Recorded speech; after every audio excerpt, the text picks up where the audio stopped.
मेरे कॉलेज के online class में आपका स्वागत है। पहले लेक्चर और दूसरे लेक्चर में हमने कोशिका के बारे में पढ़ा। आज हम कोशिका की संरचना के बारे में पढ़ेंगे। ठीक है, सबसे पहले अगर बात करें तो हम एग्जाम में क्वेश्चन पूछा जाता है कोशिका क्या है, कोशिका की संरचना बनाते हुए इसके किन्हीं दो अंगों को समझाएंगे। क्वेश्चन क्या पूछा जाता है आप नोट कर लेना इस क्वेश्चन को। कोशिका क्या है? यूकेरियोटिक। ठीक है, कौन सी कोशिका पढ़नी है अपने को? यूकेरियोटिक कोशिका की संरचना बनाते हुए किन्हीं दो अंगकों को समझाएंगे। ठीक है, तो आज हम कोशिका की संरचना पढ़ेंगे और उसके अंगक पढ़ेंगे। ठीक है, अगर कोशिका की संरचना की बात करें तो डायग्राम में आपके लिए बना चुका हूँ ऑलरेडी। ठीक है, और ये डायग्राम मैं आपको ग्रुप में भी सेंड कर दूंगा इसकी इमेज, तो आप उसको डाउनलोड कर लेना। ठीक है, तो आपके पास इमेज में रहेगी। अगर इस वीडियो में कोई चीज़ क्लियर नहीं हो पाती है तो वो आपको इमेज में क्लियर हो जाएगी। ठीक है, और वो अपनी कॉपी में नोट भी कर लें। ठीक है, तो हम आज बात कर रहे हैं कोशिका की संरचना की, और ये जो संरचना है आपकी यूकेरियोटिक सेल की। ठीक है, प्रोकैरियोटिक कोशिका की संरचना हमें नहीं बनानी, हमें केवल किसकी बनानी है? यूकेरियोटिक कोशिका की। पहले दिन हमने टाइप पढ़े हैं कोशिका के, प्रोकैरियोटिक, यूकेरियोटिक। और यूकेरियोटिक में आपकी एनिमल सेल, प्लांट सेल। अब हम लोग जूलॉजी पढ़ रहे हैं और जूलॉजी होती है जंतु विज्ञान। अब जंतु विज्ञान की अगर बात करें हम तो जंतु विज्ञान में हम किसकी सेल पढ़ेंगे? जंतु की ही पढ़ेंगे। ठीक है, हमने यूकेरियोटिक कोशिकाओं में दो प्रकार पढ़े हैं, जंतु कोशिका, पादप कोशिका। अब हमारा सब्जेक्ट जो है वो है जंतु विज्ञान, तो हम कोशिका भी किसकी पढ़ेंगे? जंतु कोशिका। तो ये जो है यूकेरियोटिक सेल है, और यूकेरियोटिक सेल में भी कौन सी है? जंतु कोशिका। ठीक है, और अगर पादप कोशिका पढ़नी है तो उसके लिए आपको बॉटनी में जाना पड़ेगा। ठीक है, और जिन लोगों का बॉटनी है वो बॉटनी में पढ़ेंगे पादप सेल्स। ठीक है, चलिए आगे हम चर्चा करते हैं यहाँ पे। ठीक है, देखिए स्ट्रक्चर ऑफ सेल। ठीक, यहाँ पे अगर बात करें कोशिका, कोशिका के आसपास आपको एक लाइन नजर आ रही होगी। इस लाइन को या इस भित्ति को, ठीक है, हम क्या कहते हैं? Plasma membrane. कोशिका का बाह्य आवरण, ठीक है, उससे हम क्या कहते हैं? Plasma membrane. दूसरी चीज, सबसे महत्वपूर्ण चीज है कोशिका में उसका न्यूक्लियस। कोशिका में सबसे महत्वपूर्ण अंग होता है न्यूक्लियस, और न्यूक्लियस कोशिका का मस्तिष्क भी कहलाता है। ये जो संरचना आपको दिखाई दे रही है ये संरचना होती है न्यूक्लियस। ठीक है, केंद्र।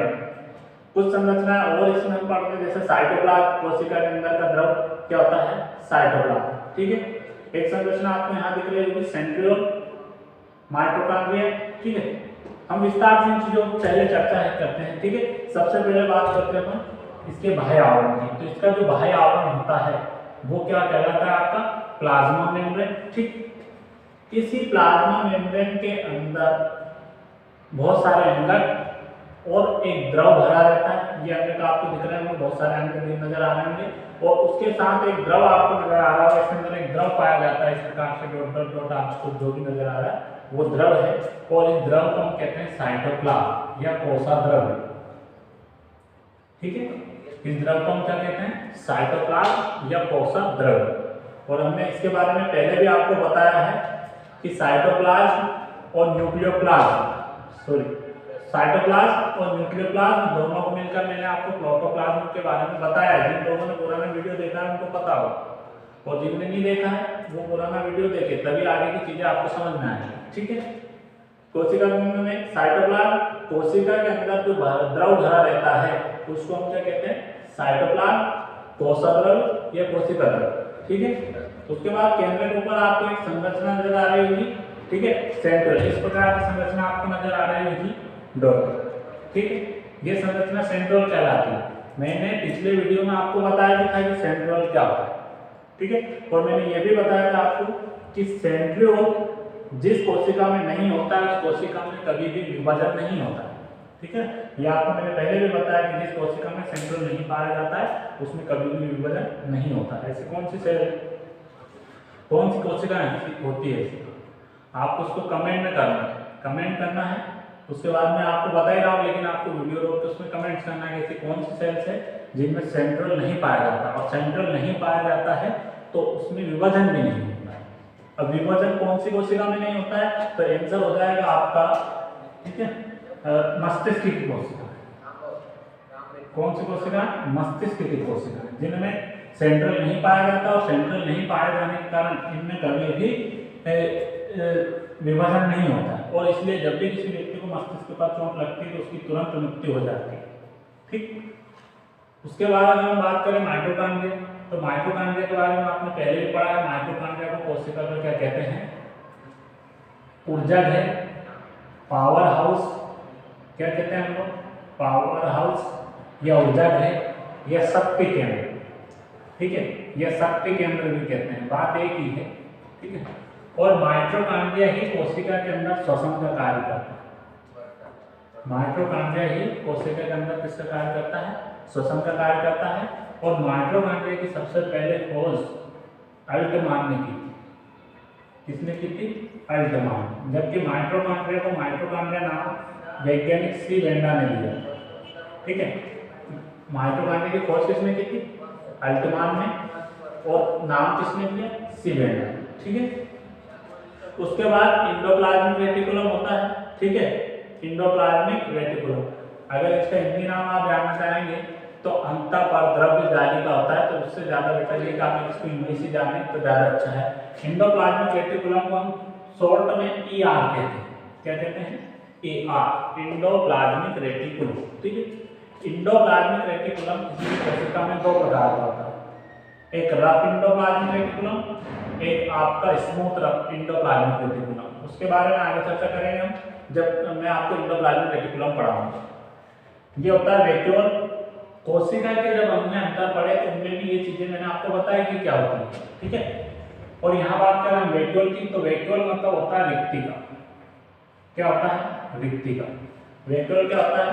रिक्तिका, जो कोशिका में क्या कार्य करता है? भोजन संचित करने का कार्य। क्या करता है? भोजन संचित करने का काम करता है। और मैंने पहले भी आपको बताया है, ठीक है, कि इन चीजों में आपको बिल्कुल कंफ्यूज नहीं होना है। माइटोकॉन्ड्रिया कोशिका में पावर हाउस होता है, शक्ति केंद्र होता है, अर्थात ऊर्जा संचित करके रखता है। क्या करके रखता है? ऊर्जा संचित करके रखता है। जबकि रिक्तिका भोजन संचित करके रखती है। रिक्तिका का कार्य होता है भोजन संचित करके रखती है।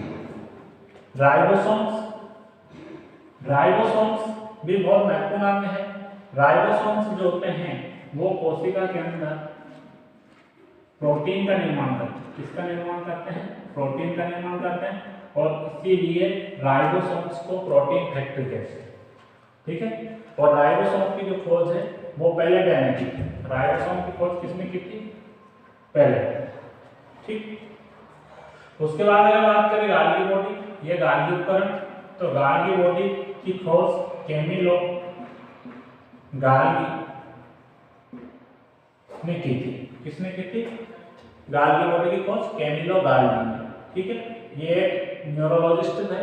न्यूरोलॉजिस्ट का मतलब होता है ऐसा व्यक्ति जो कहीं ना कहीं तंत्रिका विज्ञान का अध्ययन करता है या तंत्रिकाओं का अध्ययन करता है, उसको क्या कहते हैं?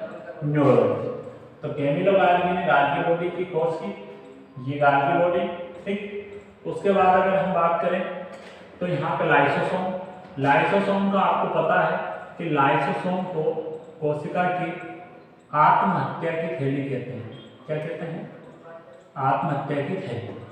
किसको? लाइसोसोम को। इसका कारण है क्यों? क्योंकि इसमें करीब 24 एंजाइम पाए जाते हैं। कितने एंजाइम पाए जाते हैं? 24 एंजाइम। और कभी कभी क्या होता है कि ये एंजाइम की जो थैली होती है वो फूट जाती है, जिससे कोशिका के समस्त अंग नष्ट हो जाते हैं और इससे कोशिका की मृत्यु हो जाती है। और इसीलिए लाइसोसोम को हम क्या कहते हैं? आत्महत्या की थैली। अब बात करें न्यूक्लियस की। ठीक है, आपको एक संरचना दिखाई दे रही होगी इसके केंद्र में। ठीक है, वो है न्यूक्लियस। न्यूक्लियस जो होता है कोशिका का मस्तिष्क कहलाता है। क्या कहलाता है? कोशिका का मस्तिष्क कहलाता है न्यूक्लियस। ठीक, अब न्यूक्लियस की जो खोज की थी वो 1831 में रॉबर्ट ब्राउन ने की। ठीक है, न्यूक्लियस की खोज किसने की थी? 1831 में रॉबर्ट ब्राउन ने। ठीक, अब न्यूक्लियस के अंदर कई सारी संरचनाएं, क्योंकि न्यूक्लियस के अंदर न्यूक्लियस इसका अंग है और न्यूक्लियस के अपने भी कुछ अंग होंगे। तो न्यूक्लियस के बाहर जो लेयर आपको दिखाई दे रही है, इस लेयर को हम न्यूक्लियर मेम्ब्रेन कहते हैं। न्यूक्लियर मेम्ब्रेन कहते हैं। क्या कहते हैं? Nuclear membrane. इसकी जो बाहरी लेयर होती है इसको हम क्या कहते हैं? Nuclear membrane. इसके अंदर एक गोलाकार संरचना आपको दिखाई दे रही है, ठीक है, एक गोलाकार संरचना आपको दिखाई दे रही होगी न्यूक्लियस के अंदर। इस गोलाकार संरचना को न्यूक्लियोलस कहते हैं। न्यूक्लियोलस का अर्थ होता है केंद्रीय। क्या कहते हैं इसको? केंद्रीय, ठीक है। उसके बाद एक धागे जैसी संरचना आपको गुथी हुई नजर आ रही है इस प्रकार से इस केंद्रक के अंदर, ठीक है, धागे जैसी संरचना गुथी हुई नजर आ रही है। ये जो संरचना है आपकी क्रोमेटिन नेट होती है। क्रोमेटिन नेट, ये हिंदी में हम कहते हैं क्रोमेटिन धागे। और पिछले वीडियो में मैंने आपको बताया भी है कि इन्हीं क्रोमेटिन धागों से आगे चलकर केंद्रक क्रोमोसोम का या गुणसूत्र का निर्माण होता है, ठीक है। किसका निर्माण होता है? गुणसूत्र का निर्माण होता है, ठीक है। और इसी केंद्रक के अंदर एक द्रव भरा रहता है, ठीक है, और उस द्रव को क्या कहते हैं? न्यूक्लियोप्लास्ट। क्या कहते हैं द्रव को? न्यूक्लियोप्लास्ट, ठीक है। और मैंने बताया भी था आपको पिछले वीडियो में कि न्यूक्लियोप्लास्ट मतलब न्यूक्लियस का द्रव प्लस कोशिका का द्रव मतलब साइटोप्लाज्म, और इन दोनों को एक साथ हम क्या बोलते हैं? प्रोटोप्लास्ट। एक साथ इनको क्या बोला जाता है? प्रोटोप्लास्ट। और जिसकी खोज 1839 में परकिंगे ने की, जिसकी खोज 1839 में किसने की थी? परकिंगे ने की, ठीक है। तो इस प्रकार से कोशिका है, कोशिका के कई अंग है। तो अब आपको करना क्या है कि क्वेश्चन किस प्रकार से परीक्षा में आएगा कि कोशिका क्या है, यूकेरियोटिक कोशिका की संरचना बनाते हुए किन्हीं दो अंगों को समझाएं। तो इसमें आपको क्या करना है, किन्हीं भी दो अंगों के बारे में दो दो तीन तीन लाइनें आपको समझाएं। पहले आप लिखेंगे कोशिका क्या है। तो कोशिका क्या है की परिभाषा क्या होगी? कोशिका किसी भी जीव की संरचनात्मक एवं क्रियात्मक इकाई होती है या कार्यात्मक इकाई होती है, ठीक है, जिसकी खोज सर्वप्रथम 1665 में रॉबर्ट हुक ने की थी, ठीक है। उसके बाद फिर आप ये संरचना बनाएंगे जो हमने अभी अध्ययन किया इस संरचना में। तो उसके बाद आप एक संरचना बनाएंगे, स्ट्रक्चर को फिर डालना आपको यहाँ। सबसे पहले आपको डेफिनेशन लिखनी है, डेफिनेशन के बाद आपको स्ट्रक्चर, और स्ट्रक्चर हमारा क्या होगा? अभी हमने नाम, वीडियो को आप पीछे करके देख सकते हैं, हमने नाम लिखा था स्ट्रक्चर ऑफ यूकेरियोटिक सेल।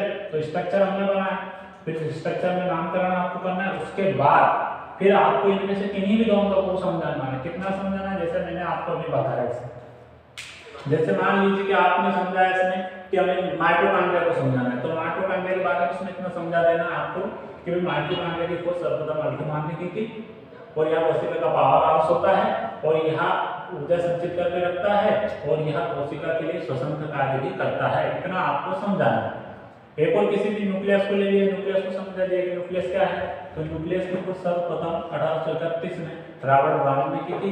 यहाँ के कोशिका का मस्तिष्क भी होता है, ऐसे कोशिका का मस्तिष्क भी कहा जाता है। ये सारी चीजें इतना सा आपको इसमें बस बताना, ठीक है। इसमें आपका ये जो है कंप्लीट हो जाएगा आंसर, ठीक है ना। तो आपको ये चीज, ये संरचना बनानी है। मैं इसकी आपको इमेज ग्रुप में सेंड कर दूँ, ठीक है। एक बार और हम इसको रिवाइंड कर लेते हैं। कोशिका के आसपास एक लेयर पाई जाती है, संरचना पाई जाती है, जिसको हम क्या कहते हैं? प्लाज्मा मेम्ब्रेन, ठीक। प्लाज्मा मेम्ब्रेन के अंदर कई अंग और एक द्रव भरा रहता है। उस द्रव को साइटोप्लाज्म या कोशिका द्रव्य कहते हैं, ठीक। केंद्रक के दाईं, ये केंद्रक है और इसकी दाईं ओर एक संरचना आपको दिखाई दे रही होगी। अगर आप इस संरचना को इधर बना देते हैं लेफ्ट साइड में, ये राइट साइड पे, अगर आप इसको लेफ्ट साइड पे बना देते हैं तो आपका डायग्राम गलत है, क्योंकि कोशिका में केंद्रक की राइट साइड पे ही सेंट्रियोल बनता है हमेशा, ठीक है। ये कुछ बारीकियां हैं जो आपको याद रखनी है, ठीक। तो सेंट्रियोल, ठीक, सेंट्रियोल का क्या कार्य होता है? विभाजन में सहायता प्रदान करना। क्या करना होता है? विभाजन में सहायता प्रदान करना। और जब भी किसी कोशिका में सेंट्रियोल नहीं होता है तो उसमें विभाजन संभव नहीं है, ठीक है। उसके बाद न्यूक्लियर मेम्ब्रेन, ठीक, सॉरी माइटोकॉन्ड्रिया। माइटोकॉन्ड्रिया क्या होता है? कोशिका का पावर हाउस, ठीक है, शक्ति केंद्र। क्या कार्य करता है? ऊर्जा संचित करने का कार्य करता है, और कोशिका में श्वसन का कार्य भी करता है। और इसकी खोज सर्वप्रथम किसने की थी? अल्टमान ने। और इसे माइटोकॉन्ड्रिया नाम किसने दिया था? सीगेल ने। ठीक है। एंडोप्लाज्मिक रेटिकुलम, एंडोप्लाज्मिक रेटिकुलम को ER भी बोलते हैं। एंडोप्लाज्मिक रेटिकुलम दो प्रकार के होते हैं, एक होता है रफ एंडोप्लाज्मिक रेटिकुलम और एक होता है स्मूथ एंडोप्लाज्मिक रेटिकुलम। ठीक है। उसके बाद आता है आपका वैक्यूल। ठीक, ये भी मैं आपको बताऊंगा आगे की क्लासों में, जब हम या तो अभी हो सकता है बहुत जल्द आपकी ऑफलाइन क्लासेस चालू हो जाए, क्योंकि 1 जनवरी का नोटिस आया है गवर्नमेंट की तरफ से, तो हो सकता है 1 से 2 जनवरी में आपकी ऑफलाइन क्लासेस चालू हो जाए, जिसमें हम फिर लाइव क्लासेस जो भी ऑफलाइन क्लासेस ही लगाएंगे। ठीक है। और उसकी सूचना आपको ग्रुप में दे दी जाएगी। ठीक, जो भी होगी आपको कॉल किया जाएगा, लेकिन अभी जब तक हमारी क्लासेस चालू नहीं होती तब तक इन चीज़ों को हम देखें। तो वैक्यूल क्या करता है? भोजन संचित करने में कार्य करता है। ठीक है।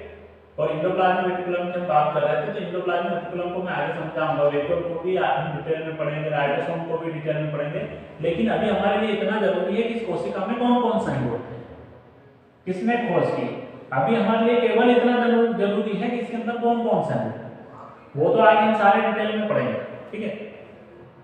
राइबोसोम प्रोटीन निर्माण का कार्य होता है इसमें, राइबोसोम्स। ठीक है। और प्रोटीन निर्माण, प्रोटीन की खोज किसने की थी? पेरेरे ने। गाल्गी बॉडी की खोज किसने की थी? कैमिलो गाल्गी ने। ठीक है। उसके बाद न्यूक्लियस कोशिका का क्या होता है? मस्तिष्क। और न्यूक्लियस आपका जो होता है, इसके अंदर कुछ अंग होते हैं, जैसे गोलाकार संरचना आपको यहाँ दिखाई दे रही होगी। इस संरचना को आप केंद्रिका कहते हैं, न्यूक्लियोलस कहते हैं। एक आपको धागे जैसी संरचना आपको गुत्थी बीच में नजर आ रही होगी, जिसे क्रोमेटिन नेट कहते हैं, हम क्रोमेटिन धागे कहते हैं। उसके इसके आसपास एक लेयर नजर आ रही होगी, इस लेयर को कहते हैं न्यूक्लियर लेयर। कोशिका की कोई गिनती है, कोशिका के आसपास है, तो उसको हम या तो सेल मेम्ब्रेन कहते हैं या प्लाज्मा मेम्ब्रेन कहते हैं। अगर कोई केंद्रक के बाहर कोई लेयर है तो उसको न्यूक्लियर मेम्ब्रेन कहेंगे, केंद्रक की मेम्ब्रेन कहेंगे। ठीक है। फिर उसके अंदर आपको दिखाई दे रहा होगा एक पदार्थ भरा हुआ है केंद्रक के अंदर, तो उस पदार्थ को हम क्या कहते हैं? न्यूक्लियोप्लास्ट। तो इसके बारे में मैंने आपको पहले भी बताया है कि न्यूक्लियोप्लास्ट और साइटोप्लाज्म दोनों को एक साथ हम क्या कहते हैं? प्रोटोप्लाज्म। ठीक है। लाइसोसोम आत्महत्या की थैली कहलाती है। क्यों? क्योंकि इसमें 24 प्रकार के एंजाइम पाए जाते हैं। कभी कभी क्या है, असामान्य स्थितियां होने की वजह से ये इसकी जो थैली होती है एंजाइम सिटी, वो टूट जाती है। ठीक है। और जिससे ये मुक्त हो जाते हैं, कोशिका के समस्त अंगों को नष्ट कर देते हैं, जिससे कोशिका की मृत्यु हो जाती है। ठीक है। ये बात आपको इतनी क्लियर है? ठीक।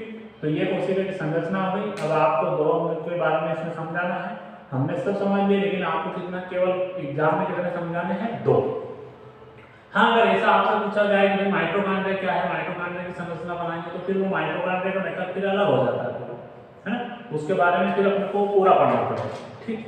चलिए थोड़ा सा और देख लेते हैं अपन। वैसे तो कहीं अंदर कोशिका के अंदर होते हैं, लेकिन ये महत्वपूर्ण चीजें हैं जो आपको इतनी तो परीक्षा में डायग्राम में लिखनी ही पड़ेगी। ठीक है। इतना आपको डायग्राम परीक्षा में बनाना ही पड़ेगा। ठीक है। और भी कुछ चीजें हम देखते हैं कि कोशिका में कौन कौन से अंग होते हैं। ठीक है। डायग्राम में आपको, डायग्राम की जो इमेज है वो मैं आपको ग्रुप में भेज दूंगा, तो आप लोग बना लेना। ये शुरुआत से ही आप वीडियो को रोक इसको बना सकते हैं। ठीक है।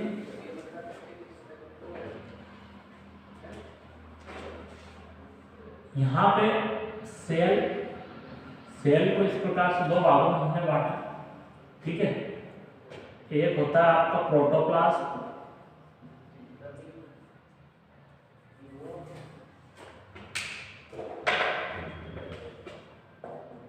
Plasma membrane. एक क्या होता है आपका? Plasma membrane. और एक होता है प्रोटोप्लास्ट। ठीक। प्लाज्मा मेम्ब्रेन को हम यूनिट मेम्ब्रेन भी कहते हैं। क्या कहते हैं? यूनिट मेम्ब्रेन भी कहते हैं। प्लाज्मा मेम्ब्रेन को हम क्या कहते हैं? यूनिट मेम्ब्रेन भी कहते हैं। क्यों?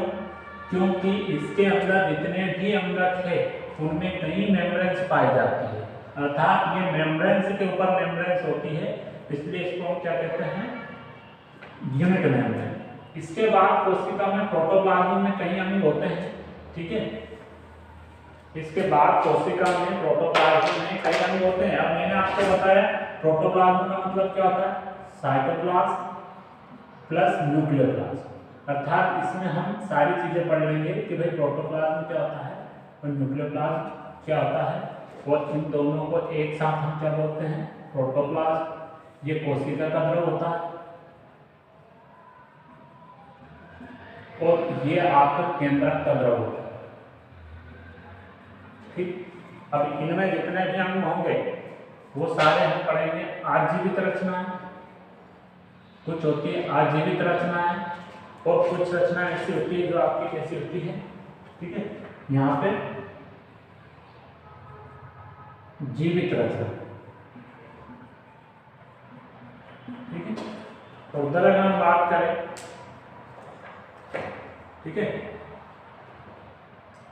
आजीवित रचनाएं और कुछ होती है जीवित रचना, ठीक है। ये प्रोटोप्लाज्म है और ये हम पढ़ेंगे यहाँ पे साइटोप्लाज्म के बारे में। साइटोप्लाज्म जानते हैं, कोशिका, और इधर हमारा होगा न्यूक्लियोप्लाज्म।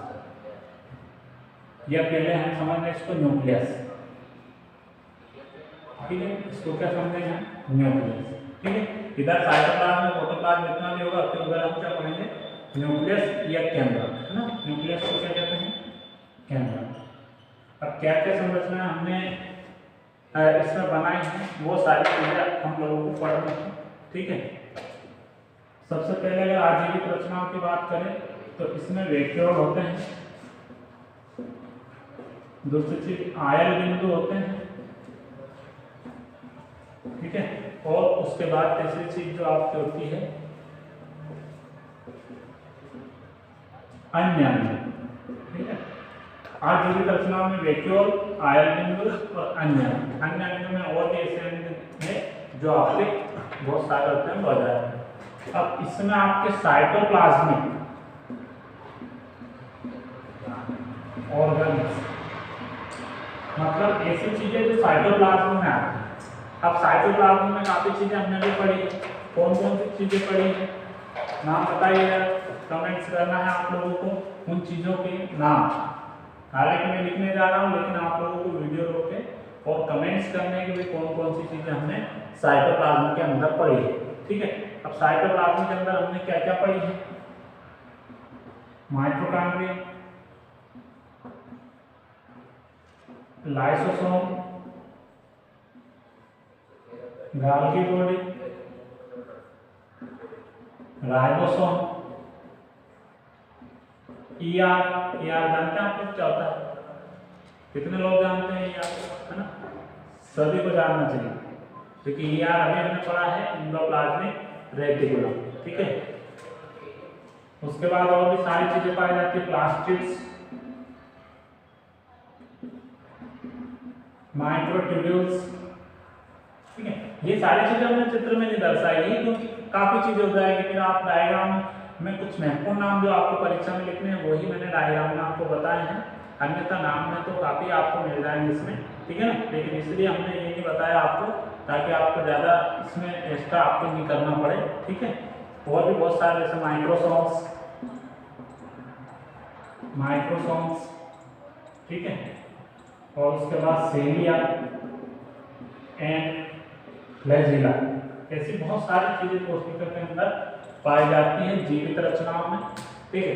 अगर बात करें न्यूक्लियस में, तो न्यूक्लियस में क्या क्या चीजें पाई जाती हैं, न्यूक्लियस भी आपका किसमें पाया जाता है, कोशिका, ठीक है, क्योंकि हमने ऐसा कोशिका की संरचना बनाई, कोशिका के अंदर न्यूक्लियस बना।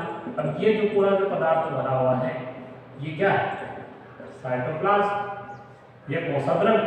अब कोशिकाद्रव्य तो ये न्यूक्लियस भी तो कोशिकाद्रव्य में ही स्थित है, तो इसलिए ये जो संरचना हम पढ़ रहे हैं कोशिकाद्रव्य की। अब कोशिकाद्रव्य में न्यूक्लियस, अब न्यूक्लियस में क्या क्या होता है तो वो भी आपके लिए महत्वपूर्ण है। तो न्यूक्लियस में आपको क्या क्या मिलेगा, न्यूक्लियर मेम्ब्रेन, न्यूक्लियस में आपको क्या मिलेगा, न्यूक्लियर मेम्ब्रेन, न्यूक्लियोलस मतलब क्या होता है, केंद्रिका, क्रोमेटिन में या क्रोमेटिन धागे, ये भी हमने पढ़ा, क्रोमेटिन धागे, ठीक है। ये सारी चीजें आपको किसके अंदर मिलेगी, न्यूक्लियस के अंदर एक चीज और आपकी, न्यूक्लियस के अंदर जो द्रव भरा रहता है न्यूक्लियोप्लास्ट, ठीक है। और इधर जो हम एक चीज बोल रहे हैं यहाँ पे आपका सेंट्रियोल हमने देखा, सेंट्रियोल भी बहुत महत्वपूर्ण है, ठीक है। तो कोशिका के अंदर क्या है आपको, सबसे पहले बात करें तो, ठीक है, कोशिका के अंदर हम सबसे पहले बात करें तो प्लाज्मा मेम्ब्रेन। तो प्लाज्मा मेम्ब्रेन को हम यूनिट मेम्ब्रेन भी कहते हैं। क्यों कहते हैं यूनिट मेम्ब्रेन? क्योंकि इसके अंदर कई मेम्ब्रेन आपकी पाई जाती है, ठीक है। जैसे मान लीजिए कि प्लाज्मा मेम्ब्रेन के अंदर केंद्र, अब केंद्रक में भी 2-3 मेम्ब्रेन पाई जाती है, वैसे ही जितने भी अंग होते हैं सभी में 2-2, 3-3 मेम्ब्रेन पाई जाती है। और इसलिए हम प्लाज्मा मेम्ब्रेन को यूनिट मेम्ब्रेन कहते हैं, क्योंकि कई मेम्ब्रेन के ऊपर का एक कवर होता है, ठीक है। साइटोप्लाज्म के अंदर यहाँ पढ़ेंगे हम, और यहाँ न्यूक्लियस का पढ़ेंगे। ये साइटोप्लाज्म में न्यूक्लियस भी आ जाता है आपका, और ये संरचनाएं भी आ जाती है। इसमें भी 2 प्रकार की संरचना है, आजीवित रचना और जीवित रचना। आजीवित रचनाओं में वैक्यूल है, रिक्ति का जो हमने डायग्राम में पढ़ा है, आयन बिंदु होते हैं और अन्य अंग होते हैं, ठीक है, जो कि आपके आजीवित रचना है, जिनका ज्यादा महत्व कोशिका के लिए नहीं होता। जीवित रचना, जीवित रचनाओं में साइटोप्लाज्मिक ऑर्गन्स होते हैं। साइटोप्लाज्मिक ऑर्गन्स का मतलब ये है कि ऐसे ऑर्गन जो साइटोप्लाज्म में पाए जाते हैं। तो कोशिका के अंदर जितने भी अंग पाए जाएंगे वो सारे साइटोप्लाज्म में ही पाए जाएंगे। Mitochondria, lysosome, Golgi body, ribosome, endoplasmic reticulum, centriole, plastids, microtubules, microsomes, cilia, flagella, बहुत सारी संरचनाएं इसमें पाई जाती है। न्यूक्लियस, न्यूक्लियस भी इनमें आ जाएगा, ठीक है। न्यूक्लियस भी कहाँ जाएगा? इनमें आ जाएगा, क्योंकि ये भी किसमें पाया जाता है आपका साइटोप्लाज्म, ठीक है।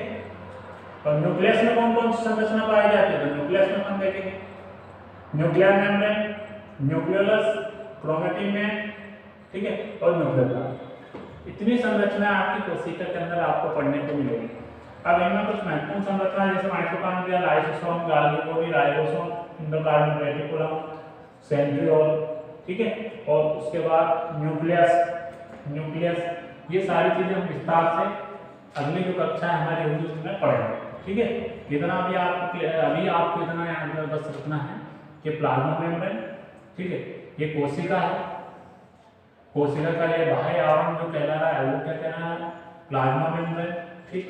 प्लाज्मा मेम्ब्रेन के अंदर होता है ये न्यूक्लियस, और ये जितने भी अंग हमने लिखे हैं सारे इसके अंदर होते हैं आपके, ठीक।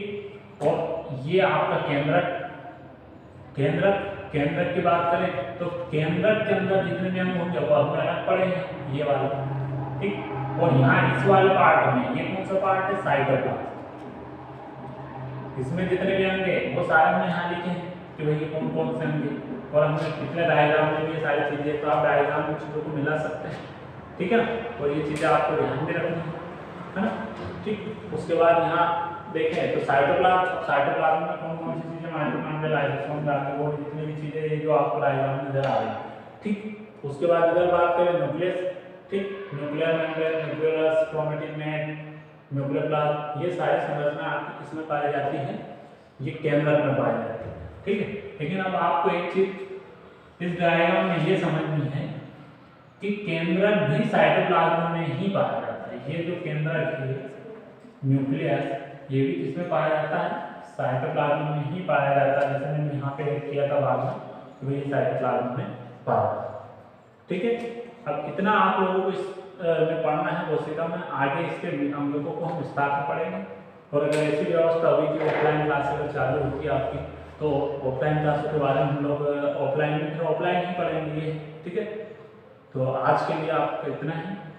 अगले लेक्चर अगर ऑफलाइन क्लासें नहीं चालू होती तो फिर हम लोग ऑनलाइन ही आपके सामने प्रस्तुत होंगे, अन्यथा फिर हम ऑफलाइन ही आपको पढ़ाएंगे और भी अन्य चीज़ें, या फिर इनको भी। हालांकि ऑफलाइन में तो ऐसा है कि हमें ये सारी चीज़ें शुरुआत से हम पढ़ेंगे, ऑफलाइन अगर चालू होता है, और अगर ऑफलाइन चालू नहीं होता है तो ये जो हमारा सिलेबस चल रहा है यही चलेगा, ठीक है। Okay, thank you very much.